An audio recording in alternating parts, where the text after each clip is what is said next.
श्री राधे राधे नमस्ते। नाची गीत फूल गीत सुनब सभे। कैसा लगा था कमेंट बॉक्स में जरूर लिखब सभे। मिलल आबादिक जमीनी बलम तरकारी बोवादी। मिलल आबादी जमीनी बलम तरकारी बोवादी।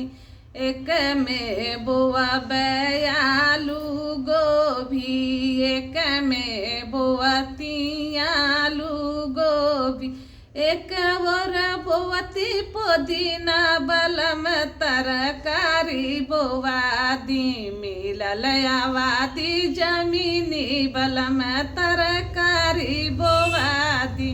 मिलल आबादी जमीन बलम तरकारी बोवादी।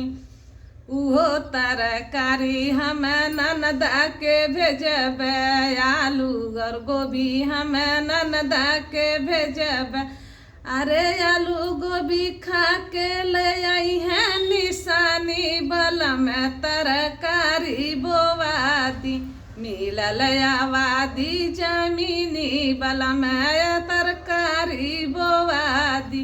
मिलल आबादी सरकारी बलम तरकारी बोवादी।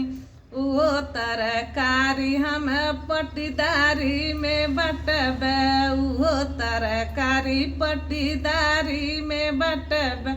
अरे भौजी तोर खई है दी है लइका निशानी बलम तरकारी बोवादी। मिलल जमीन सरकारी बलम तरकारी बोवादी।